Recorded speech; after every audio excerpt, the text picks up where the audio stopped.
I mean, we look and we want an undefeated NFL team.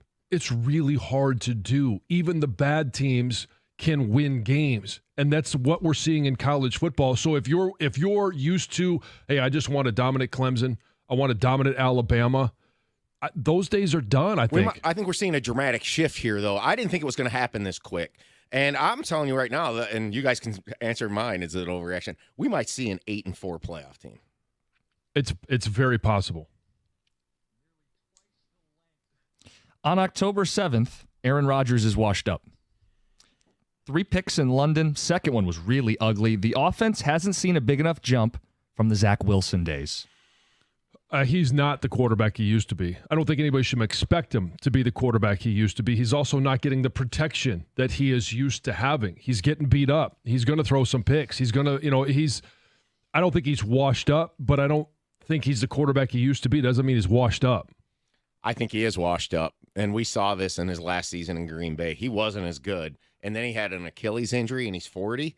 I think you're seeing a difference between a 40-year-old coming off an Achilles and a 35-year-old or whatever Cousins is. He's around that age. But I think you got to do what does washed up mean? He doesn't look like himself anymore. He looks like a mediocre quarterback. Okay, but how many other quarterbacks would you take instead of Aaron Rodgers? Well, you put me on the spot, but probably 3/4 of the league. 20 or so, yeah. Even if Anthony Richardson is healthy, Joe Flacco should be the starter in Indy. 5 touchdowns, 0 picks the last 2 weeks. And let's not forget, last year helped the Browns make the playoffs. This league's about winning. He gives them the best chance to win.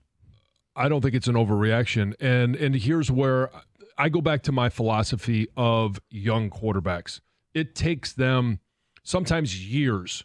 Is Anthony Richardson going to be a bust? I don't think so. I think he's going to be a good quarterback, but he needs time. He didn't get that experience last year. You're seeing a quarterback basically continue his rookie season. Was it 4 games he played last year? Now all of a sudden you're expecting him to be a C.J. Stroud, and that's rare.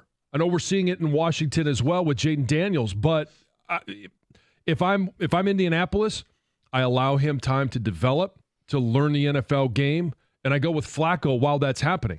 See, I think you keep Richardson here because what are you if even Flacco works out 9-8? That defense is not very good down there, and Taylor's out. I mean, where are you going with Flacco? Why find out about Richardson now? Put him in there. Maybe hey, if he's got some injuries, there's no reason to take chances. I just don't get what the point is. Like the best thing Flacco could do is what the Browns did last year. Is that really what you want? And then you're going into the next year and you still have questions about the QB? I'll defer this next one to Terry Bradshaw, who brought up, Deshaun Watson. I think he meant bench him, to clarify. Yes, he should be benched. Yeah, I agree. I mean, you want to talk about a quarterback that is not like he used to be. Whether it's he just doesn't care anymore. He got the big-time contract. He says, you know what, I'm just going to ride off into the sunset. Give me my money. Or there's just way too many off-the-field distractions that are continuing to resurface. Yeah, I sit him down and let somebody else go in there and try and win you some games. Who is their backup? Do you guys know off the top of your head? I know the old UCLA quarterback. Jameis Winston's their backup. Oh, yeah, that's right, Winston. I mean, he throws so many interceptions. Is it really going to make things better? Look, the bottom line is I don't see how this ever works out at this point. He's played enough to show that he's not the quarterback he was. And maybe it was never all that good to begin with because I think Bill O'Brien made him. Yep.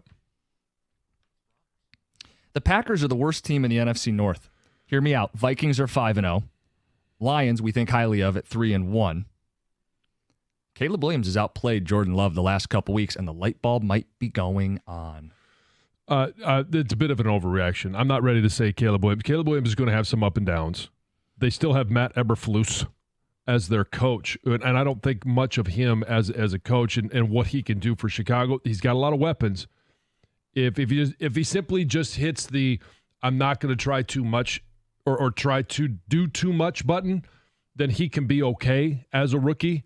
But I'm not ready to say that they're going to be better than Green Bay through the course of 17 games. Whole division has a winning record. Someone has to be the worst team. Tom, is it Green Bay? It's still Chicago for now. Okay, Yeah. Again, need to see more. Carolina, come on. Everybody puts 30 up against them. Do I see it as a possibility? Yeah. I mean, this division, that's the bigger thing. It's like, why?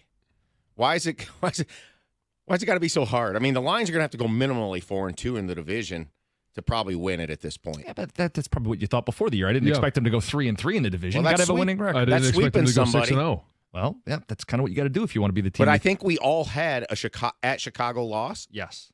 and they're probably going to have to win that now. Yeah, and that last game of the season against Minnesota, suddenly a very different game. On that note, after the Niners lose again, the NFC runs through Detroit. Sure, the Vikings have a lead, but there's 2 games against Detroit. The Lions have looked the best of the preseason heavyweights, Eagles, Niners, Detroit. It goes through Ford Field. Yeah, that's not to me. It's not an overreaction. I think the Lions are the better team. I think in all 3 phases they're a better team. Now the question is going to be for Minnesota, how long can they keep Sam Darnold playing at this level, and how long can Brian Flores continue to get his defense to play at an elite level? That's where they are right now. I think the Lions are the best team still, but I'm certainly starting to question a little bit in the back of my mind. I mean, the defense that they're playing is just nobody saw that coming, right? And all they need is a game manager at quarterback. It's like they've got the perfect formula to really rack up a great regular season win. But you know what? When push comes to shove, I think in the playoffs, I still wouldn't buy them. But I don't know. They've got such a lead now. If they go 8-4 the rest of the way, the Lions have to go 10-2 and rely on tiebreakers.